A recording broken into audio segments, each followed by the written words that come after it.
Hello my YouTube family, ಹೇಗಿದ್ದೀರಾ ಎಲ್ಲರೂ? I hope ಎಲ್ಲರೂ ಚೆನ್ನಾಗಿದ್ದೀರಾ. ಅದೇ ರೀತಿ ನಿಮ್ಮ ಲೈಫ್ನಲ್ಲಿ ಪಾಸಿಟಿವ್ ಆಗಿ ಥಿಂಕ್ ಮಾಡ್ತಾ ಇದ್ದೀರಾ ಅಂದ್ಕೊಂಡಿದ್ದೀನಿ. ಇವತ್ತಿನ ರೀಡಿಂಗಲ್ಲಿ ಯಾವ ಬ್ಯೂಟಿಫುಲ್ ಎನರ್ಜಿ ಇದೆ ಅಂತ ನೋಡೋಣ. ಮೊದಲು ಕಾಮ್ ಆಗಿ ಕೂತ್ಕೊಳ್ಳಿ, ಡೀಪ್ ಬ್ರೀತನ್ನು ತಗೊಳ್ಳಿ, ನಿಮ್ಮ ಮನಸ್ಸು ಮತ್ತು ಮೈಂಡನ್ನು ರಿಲ್ಯಾಕ್ಸ್ ಮಾಡ್ಕೊಳ್ಳಿ. ನಿಮ್ಮ ಪರ್ಸನ್ ಹೆಸರನ್ನು ಮನಸಾರೆ 3 ಬಾರಿ ನೆನೆಸ್ಕೊಳ್ಳಿ. ಅವರ ಫೇಸನ್ನು ಇಮ್ಯಾಜಿನ್ ಮಾಡ್ಕೊಳ್ಳಿ. ನೀವು ಮತ್ತು ಅವರು ಒಟ್ಟಿಗೆ ಕಳೆದಿರುವ ಬ್ಯೂಟಿಫುಲ್ ಮೆಮೊರೀಸ್ನ ನೆನಪು ಮಾಡ್ಕೊಳ್ಳಿ. ಅದಕ್ಕೂ ಮೊದಲು ಈ ರೀಡಿಂಗ್ ನಿಮ್ಮವರೆಗೂ ತಲುಪಿದೆ ಅಂದರೆ ಯು ಆರ್ ಸೋ ಬ್ಲೆಸ್ಡ್. ಯೂನಿವರ್ಸ್ಗೆ ಗ್ರ್ಯಾಟಿಟ್ಯೂಡ್ ಹೇಳಿ, ಥ್ಯಾಂಕ್ ಯು ಯೂನಿವರ್ಸ್ ಅಂತ ಮನಸ್ಸಿನಿಂದ ಹೇಳಿ. ಆ ಪಾಸಿಟಿವ್ ಎನರ್ಜಿಯನ್ನು ಫೀಲ್ ಮಾಡಿ.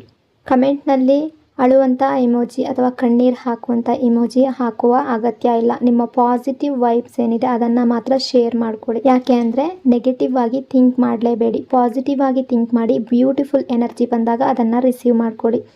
ಇದು ಜನರಲ್ ರೀಡಿಂಗ್ ಆಗಿರುತ್ತೆ. ಜನರಲ್ ರೀಡಿಂಗ್ ಆಗಿರೋದ್ರಿಂದ ಜನರಲ್ ರೀತಿಯಲ್ಲೇ ನೀವು ಇದನ್ನು ಜಡ್ಜ್ ಮಾಡಬೇಕಾಗುತ್ತೆ.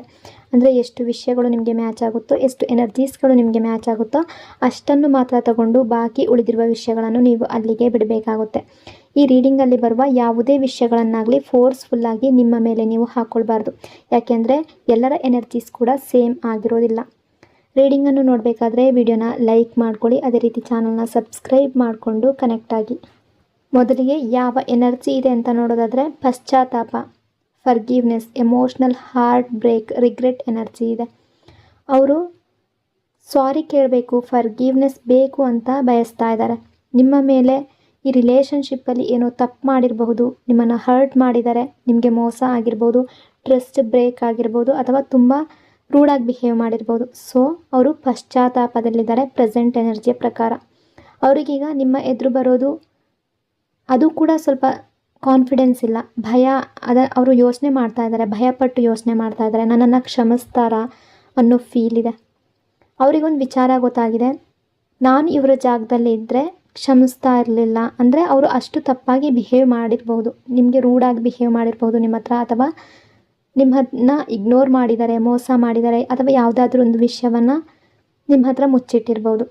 ಸೊ ಈಗ ನಿಮ್ಮಿಂದ ದೂರ ಇದ್ದಾರೆ, ಆದರೆ ನಿಮ್ಮನ್ನು ಮರ್ತಿಲ್ಲ, ನಿಮ್ಮ ಬಗ್ಗೆ ಯೋಚನೆ ಮಾಡ್ತಾ ಇದ್ದಾರೆ, ಬಟ್ ಅದನ್ನು ಓಪನ್ ಆಗಿ ಶೋ ಮಾಡ್ತಾ ಇಲ್ಲ.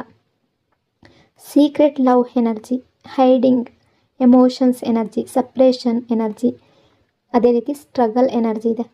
ನೀವೀಗ ಇಬ್ಬರು ಸಪ್ರೇಷನ್ನಲ್ಲಿ ಇರ್ಬೋದು, ಮಾತು ಕಡಿಮೆ ಇರ್ಬೋದು, ಅಥವಾ ಸಂಪೂರ್ಣವಾಗಿ ಬ್ರೇಕ್ ಆಗಿರ್ಬೋದು, ಅಥವಾ ಮಾತುಕತೆ ನಡೀತಾ ಇದ್ರೂ ಕೂಡ ಸ್ವಲ್ಪ ಮಾತುಕತೆ ನಡೀತಾ ಇರ್ಬೋದು, ಅಥವಾ ವರ್ಕ್ ಪ್ಲೇಸ್ನಲ್ಲಿ ಮಾತ್ರ ನೀವೇನಾದರೂ ವರ್ಕ್ ಪ್ಲೇಸ್ನಲ್ಲಿ ಇಬ್ಬರು ಇದ್ದರೆ ಅಲ್ಲಿ ಮಾತ್ರ ಬೇಕಾದಷ್ಟು ಎಷ್ಟು ಬೇಕೋ ಅಷ್ಟು ಮಾತಾಡ್ತಾ ಇರ್ಬೋದು.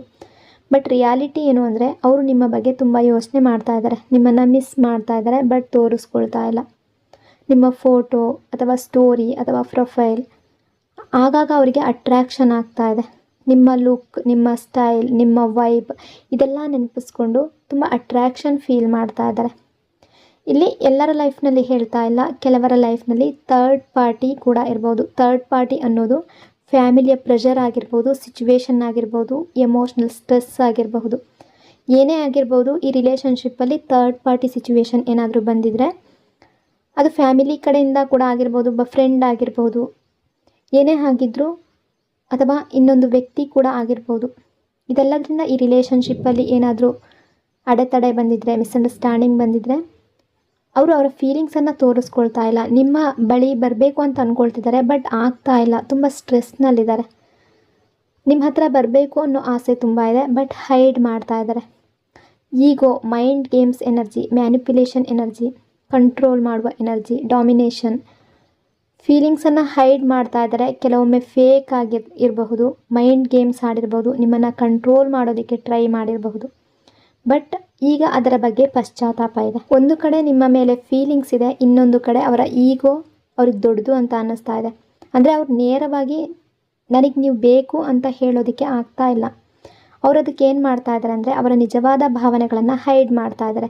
ಕೆಲವೊಮ್ಮೆ ಫೇಕ್ ಆಗಿ ನಟಿಸ್ತಾ ಇರ್ಬೋದು, ಮಾಸ್ಕ್ ಹಾಕ್ಕೊಂಡಿದ್ದಾರೆ, ನನಗೇನೂ ಆಗಲ್ಲ ಅನ್ನೋ ರೀತಿ ತೋರಿಸ್ತಾ ಇರ್ಬೋದು, ಆದರೆ ಮನಸ್ಸಿನ ಒಳಗಡೆ ತುಂಬ ಫೀಲ್ ಇದೆ. ಅವರು ಥಿಂಕ್ ಮಾಡ್ತಾರೆ, ನೀವು ಇನ್ನೂ ಅವರ ಬಗ್ಗೆ ಯೋಚನೆ ಮಾಡ್ತೀರಾ, ನಿಮಗೆ ಇನ್ನೂ ಅವ್ರು ಬೇಕಾ, ಇನ್ನೂ ಕೇರ್ ಮಾಡ್ತೀರಾ ಅನ್ನೋ ಫೀಲ್ ಇದೆ. ಅದಕ್ಕೆ ಅವರು ನೇರವಾಗಿ ಮಾತಾಡೋ ಬದಲು ಇಗ್ನೋರ್ ಮಾಡ್ತಾ ಇರೋದು, ಅಥವಾ ಸಡನ್ನಾಗಿ ಮೆಸೇಜ್ ಮಾಡೋದು, ಅಥವಾ ಸೋಷಿಯಲ್ ಮೀಡಿಯಾದಲ್ಲಿ ಸ್ಟಾಕ್ ಮಾಡ್ತಾ ಇರೋದು, ಅಥವಾ ನಿಮಗೆ ಜಲಸಿ ತರಿಸೋದಕ್ಕೆ ಸೋಷಿಯಲ್ ಮೀಡಿಯಾದಲ್ಲಿ ಸ್ಟೇಟಸ್ ಪೋಸ್ಟ್ ಮಾಡ್ತಾ ಇರಬಹುದು, ನಿಮ್ಮ ರಿಯಾಕ್ಷನ್ ನೋಡೋದಕ್ಕೆ ಬಯಸ್ತಾ ಇರ್ಬೋದು. ಅಂದರೆ ನೀವು ಯಾವ ರೀತಿ ರಿಯಾಕ್ಟ್ ಮಾಡ್ತೀರಾ ಅನ್ನೋ ಫೀಲ್ ಇದೆ. ಈಗೋ ಇದೆ, ಇನ್ಸೆಕ್ಯೂರಿಟಿ ಇದೆ, ಲವ್ ಮಿಕ್ಸ್ ಆಗಿದೆ, ರಿಗ್ರೆಟ್, ರಿಯಲೈಸೇಷನ್ ಎನರ್ಜಿ ಇದೆ, ಪಶ್ಚಾತ್ತಾಪ, ಕರ್ಮ ಲೆಸನ್ ಕಲಿಸ್ತಾ ಇದೆ, ಎಮೋಷ್ನಲ್ ವೇಕಪ್, ಲಾಸ್ ಫೀಲ್ ಆಗ್ತಾ ಇದೆ.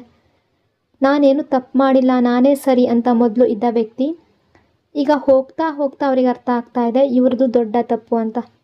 ಅವ್ರಿಗೀಗ ಮನಸ್ಸಿನ ಒಳಗಡೆ ತುಂಬ ರಿಗ್ರೆಟ್ ಇದೆ. ಅಂದರೆ ನಿಮ್ಮ ಕೇರ್ ನೆನಪಾಗ್ತಾ ಇದೆ, ನಿಮ್ಮನ್ನು ಅರ್ಥ ಮಾಡ್ಕೊಳ್ಬೇಕಿತ್ತು ಅನ್ನೋ ಫೀಲ್ ಬರ್ತಾ ಇದೆ. ನೀವು ರೀಪ್ಲೇಸ್ ಆಗುವ ವ್ಯಕ್ತಿ ಅಲ್ಲ ಅಂತ ಡೀಪ್ ರಿಯಲೈಸೇಷನ್ ಆಗ್ತಾ ಇದೆ.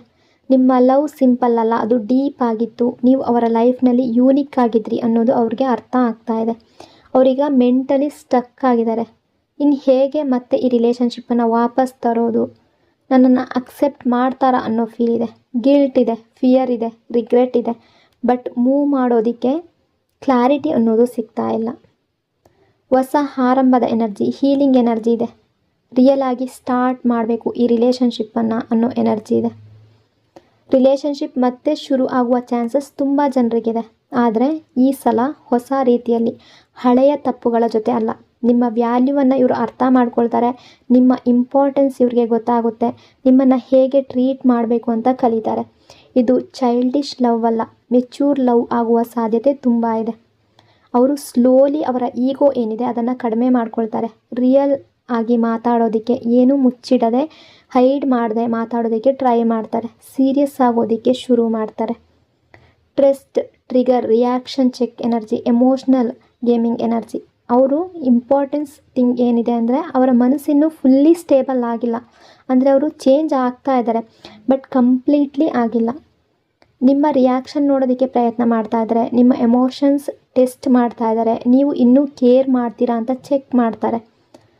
ಸೋಷಿಯಲ್ ಮೀಡಿಯಾದಲ್ಲಿ ಆ್ಯಕ್ಟಿವಿಟಿ ತೋರಿಸ್ತಾ ಇರ್ಬೋದು, ಅಥವಾ ನಿಮ್ಮ ಅಟೆನ್ಷನ್ ಅಟ್ರ್ಯಾಕ್ಟ್ ಮಾಡೋದಕ್ಕೆ ಸ್ಟೇಟಸ್ ಆಗ್ತಾ ಇರ್ಬೋದು, ಸಡನ್ಲಿ ಸೈಲೆಂಟ್ ಆಗ್ತಾ ಇರ್ಬೋದು, ಕಾಲ್ ಮೆಸೇಜ್ ಮಾಡಿದ್ರು ಕೂಡ ಇಗ್ನೋರ್ ಮಾಡ್ತಾ ಇರಬಹುದು. ಬಟ್ ಅವರ ಮನಸ್ಸಿನಲ್ಲಿ ಏನಿದೆ ಅಂದರೆ ನೀವು ಇನ್ನೂ ಇವರನ್ನು ಪ್ರೀತಿಸ್ತೀರಾ ಅನ್ನೋ ಕ್ವಶನ್ ಇದೆ. ಇದು ನಿಮ್ಮನ್ನು ಟೆಸ್ಟ್ ಮಾಡಬೇಕು ಅಂತ ಅಂದರೂ ಕೂಡ ಒಂದು ಎಮೋಷ್ನಲ್ ಇನ್ಸೆಕ್ಯೂರಿಟಿ ರೀತಿ ಫೀಲ್ ಮಾಡ್ತಾ ಇದ್ದಾರೆ. ಅಂದರೆ ಅವರು ನಿಮ್ಮ ಬಗ್ಗೆ ನೆಗೆಟಿವ್ ಆಗಿ ಥಿಂಕ್ ಮಾಡ್ತಾ ಇದ್ದಾರೆ ಅಂತಲ್ಲ, ಎಮೋಷ್ನಲಿ ಕನ್ಫ್ಯೂಸ್ಡ್ ಆಗಿದ್ದಾರೆ. ಈಗೋ ಇದೆ ಪ್ಲಸ್ ಲವ್ ಇದೆ ಪ್ಲಸ್ ಫಿಯರ್ ಮಿಕ್ಸ್ ಆಗಿದೆ. Healing energy, protection, move forward energy. ಈ ರಿಲೇಷನ್ಶಿಪ್ಪಲ್ಲಿ ಅವರು ನಿಮ್ಮ ಬಗ್ಗೆ ತುಂಬ ಥಿಂಕ್ ಮಾಡ್ತಾ ಇದ್ದಾರೆ. ನಿಮ್ಮ ಎನರ್ಜಿ ಪ್ರಕಾರ ನೀವು ಈಗ ಒಂದು ಕಷ್ಟದ ಹಂತ ಅಥವಾ ಯಾವುದೋ ಒಂದು ಸಿಚುವೇಶನ್ ಈ ರಿಲೇಷನ್ಶಿಪ್ಪಲ್ಲೇ ಆಗಿರ್ಬೋದು, ಆ ಹಂತವನ್ನು ದಾಟ್ತಾ ಇದ್ದೀರಾ. ಅಂದರೆ ಕೆಲವು ನೋವುಗಳು, ಪೇನ್ಗಳು ಇದ್ದು, ಕೆಲವು ಕನ್ಫ್ಯೂಷನ್ ಇತ್ತು, ಕೆಲವು ರಿಲೇಷನ್ಶಿಪ್ ಲೆಸನ್ಸ್ ಕೂಡ ಕಲ್ತಿದ್ದೀರಾ. ಆದರೆ ಈಗ ಆ ಫೇಸ್ ಮುಗಿದಿದೆ. ನೀವು ಕೂಡ ಈ ರಿಲೇಷನ್ಶಿಪ್ ಬಗ್ಗೆ ಥಿಂಕ್ ಮಾಡ್ತಾ ಇದ್ದೀರಾ, ಪ್ರೀತಿ ಇದೆ, ನೀವು ಜೀವನ ನಿಮಗೆ ಪಾಠ ಕಲಿಸಿದೆ. ಹಳೆಯ ವಿಷಯಗಳಲ್ಲಿ ಸಿಕ್ಕಾಕೊಳ್ಳೋದು ಬೇಡ ಅಂತ ಕೂಡ ನೀವು ಥಿಂಕ್ ಮಾಡ್ತಾ ಇದ್ದೀರಾ. ಹಳೆಯ ಅನುಭವ ಏನಿದೆ ನಿಮ್ಮನ್ನು ಡಿಫೈನ್ ಮಾಡಲ್ಲ, ಅವು ನಿಮ್ಮನ್ನು ಪ್ರಿಪೇರ್ ಮಾಡಿದೆ. ಈಗ ಫೋಕಸ್ ಏನು ಅಂದರೆ ನಿಮ್ಮ ಜೀವನ ಬಗ್ಗೆ ಕೂಡ ನೀವು ಥಿಂಕ್ ಮಾಡ್ತಾ ಇದ್ದೀರಾ, ನಿಮ್ಮ ಸಮಾಧಾನ, ನಿಮ್ಮ ಮನಸ್ಥಿತಿಯ ಬಗ್ಗೆ ಕೂಡ ನೀವು ಥಿಂಕ್ ಮಾಡ್ತಾ ಇದ್ದೀರಾ. ಅದೇ ರೀತಿ ಈ ವ್ಯಕ್ತಿಯ ಮನಸ್ಸಿನ ಒಳಗಿನ ಭಾವನೆಗಳು ಕೂಡ ಕಾಣಿಸ್ತಾ ಇದೆ. ಅವರ ಮನಸ್ಥಿತಿ ಏನು ಅಂದರೆ ಅವರಿಗೀಗ ಸ್ಲೋ ಆಗಿ ರಿಯಲೈಸೇಷನ್ ಬರ್ತಾ ಇದೆ. ನಾನು ಕಳ್ಕೊಳ್ಬಾರ್ದು ಈ ವ್ಯಕ್ತಿನ ಅನ್ನೋ ಫೀಲ್ ಬರ್ತಾ ಇದೆ. ಕ್ಲಿಯರ್ ಫೀಲಿಂಗ್ ಇದೆ, ಅವರಿಗೆ ರಿಗ್ರೆಟ್ ಇದೆ. ಅಂದರೆ ಅವರು ಹಿಂದೆ ಮಾಡಿದ ಕೆಲವು ನಿರ್ಧಾರ ಆಗಿರಬಹುದು, ತಪ್ಪಾಗಿರ್ಬೋದು, ನಿಮ್ಮನ್ನು ಸರಿಯಾಗಿ ಟ್ರೀಟ್ ಮಾಡಲಿಲ್ಲ ಅನ್ನೋ ಭಾವನೆ ಆಗಿರ್ಬೋದು, ಅದೆಲ್ಲ ಅವರ ಮನಸ್ಸಿಗೆ ತಟ್ಟುತ್ತಾ ಇದೆ. ಅವರೀಗ ಸಿಂಪಲ್ಲಾಗಿ ಏನು ಬಯಸ್ತಾ ಇದ್ದಾರೆ ಅಂದರೆ ಮತ್ತೆ ಮಿಸ್ಅಂಡರ್ಸ್ಟ್ಯಾಂಡಿಂಗನ್ನು ಸರಿ ಮಾಡಿಬಿಡಬೇಕು, ಮತ್ತೆ ಮಾತಾಡಬೇಕು, ಮತ್ತೆ ಕನೆಕ್ಷನನ್ನು ಬಿಲ್ಡ್ ಮಾಡಬೇಕು, ನಿಮ್ಮನ್ನು ಮಿಸ್ ಮಾಡ್ತಾ ಇದ್ದೀನಿ ಅಂತ ನಿಮ್ಮ ಹತ್ರ ಶೇರ್ ಮಾಡ್ಕೋಬೇಕು ಅನ್ನೋ ಎನರ್ಜಿ ಇದೆ. ಇದು ಈಗ ಆ್ಯಕ್ಷನ್ ಇಲ್ಲ ಅಂತ ಅಲ್ಲ, ಮೋಸ್ಟ್ಲಿ ರಿಯಲೈಸೇಷನ್ ಫೇಸ್. ಈಗ ರಿಯಲೈಸ್ ಆಗ್ತಾ ಇದ್ದಾರೆ. ಮುಂದಿನ ದಿನಗಳಲ್ಲಿ ಆ್ಯಕ್ಷನ್ ತಗೊಳ್ಳುವಂತಹ ಸಾಧ್ಯತೆ ತುಂಬ ಜಾಸ್ತಿ ಕಾಣ್ತಾ ಇದೆ. ಈ ರಿಲೇಷನ್ಶಿಪ್ಪಲ್ಲಿ ಒಂದು ಎಮೋಷ್ನಲ್ ಸಿಚುವೇಶನ್ ಅಥವಾ ಕನ್ಫ್ಯೂಷನ್, ನೋವು ಅನ್ನೋದಿತ್ತು. ಈಗ ಅದೆಲ್ಲ ರಿಯಲೈಸೇಷನ್ ಕಡೆಗೆ ಬರ್ತಾ ಇದೆ. ಹೀಲಿಂಗ್ ಪ್ರೊಸೆಸ್ ಶುರುವಾಗಿದೆ. ಇಲ್ಲಿ ಡ್ರಾಮಾ ಅನ್ನೋದು ಇಲ್ಲ, ಯಾವುದೇ ಅರ್ಜೆಂಟ್ ಮಾಡ್ತಾ ಇಲ್ಲ. ಒಂದು ಹಳೆಯ ಎಮೋಷ್ನಲ್ ಚಾಪ್ಟರ್ ಮುಗಿತಾ ಇದೆ, ಮತ್ತೆ ಮನಸ್ಸು ಸ್ಲೋಲಿ ಕ್ಲಿಯರ್ ಆಗ್ತಾ ಇದೆ. ಸೊ ಈ ರೀಡಿಂಗ್ ನಿಮಗೆ ಇಷ್ಟ ಆಗಿದೆ ಅಂದ್ಕೊಂಡಿದ್ದೀನಿ. ಇಷ್ಟ ಆಗಿದರೆ ಪಾಸಿಟಿವ್ ಆಗಿ ಕಮೆಂಟ್ ಮಾಡಿ. ನಿಮ್ಮ ಎಲ್ಲ ಪಾಸಿಟಿವ್ ಆಗಿರುವ ವಿಶಸ್ಗಳು, ಆಸೆಗಳು, ಕನಸುಗಳು ಆದಷ್ಟು ಬೇಗನೆ ರಿಯಾಲಿಟಿಗೆ ಬರಲಿ ಅಂತ ಬ್ಲೆಸ್ ಮಾಡ್ತಾ, ನಿಮ್ಮ ಪ್ರೀತಿ, ನಿಮ್ಮ ಸಪೋರ್ಟ್ಗೆ ಥ್ಯಾಂಕ್ ಯು ಸೋ ಮಚ್.